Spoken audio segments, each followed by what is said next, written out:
Time now for a look at the latest business news and for some more detail on those latest economic growth targets coming out of China. To tell us more, our business editor Stephen Carl is with us in studio. Stephen. Eve, these announcements, it's usually the big announcement of the opening day of the People's Congress in China when the Beijing sets its target for growth for the coming year. And that's because the Chinese government exerts so much control over its economy. Beijing this year chose a target that's a range between 6 and 6.5%. Now that's less than its stated goal of around 6.5% that we'd had in the previous 2 years. And as you can see, those targets do tend to be met. In 2017, growth came in at 6.9%. In 2018, it was 6.6%. And the target for this year, between 6 and 6.5%, tallies with what the IMF is forecasting in growth for China as well. The Chinese Premier also announcing tax cuts for employers, businesses and workers, those worth around 260 billion euros, and he unveiled plans to change how foreign investment is regulated, seen as a nod to the ongoing trade talks with the United States. Now, the reaction that we're seeing from the Asian markets to that news reflects that these targets were by and large what we were expecting to get from the National People's Congress. The Shanghai Composite up by 0.9%, but no great movement across the rest of the Asian markets. Chinese stimulus usually seen as good news for investors, but not too much excitement around today. On the European markets, a pretty flat start to the trading day. The Frankfurt DAX dipping into the red, London and Paris joining them there in the first few minutes after opening. When we have news of stimulus from China, we tend to look at mining companies. Not much movement today, though. They usually do well out of a round of fresh stimulus, but things a little bit calm at the start of trading today. We'll go next to Geneva, where the Motor Show opens to the press today. This as car makers faced increased concerns over Brexit, trade and new EU emissions limits. Jaguar's electric I-Pace was named the Car of the Year, only the second time the title has been awarded to a fully electric vehicle.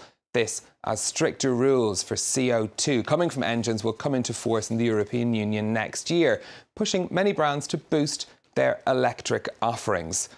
Well, to talk a little bit more about all of this, we can go to Geneva and speak to Linda Jackson, who's the CEO of Citroën. Linda, thank you for speaking to us this morning.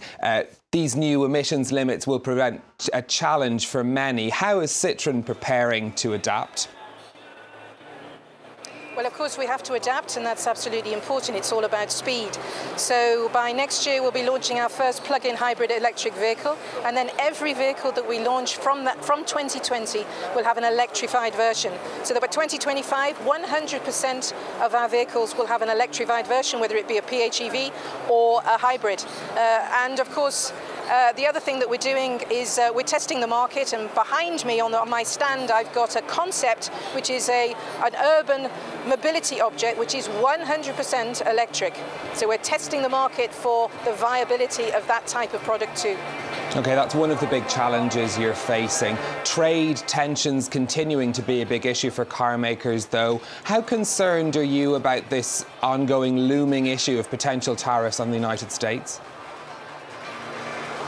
Well, of course, that's a challenge for us all, and you know, having these sort of price wars, tariff wars, or whatever it may be, is extremely restrictive in a very, very large market. So it's completely worrying for us, of course. But we have to manage the situation, and we have to manage and make sure that we have a balanced portfolio of sales across many regions, so that if we have problems in one region, we can try and recover it in another.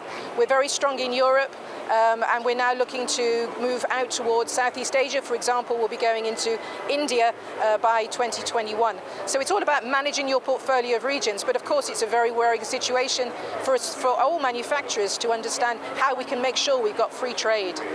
What's your strategy for India? That's going to be a big push for your brand in the coming years.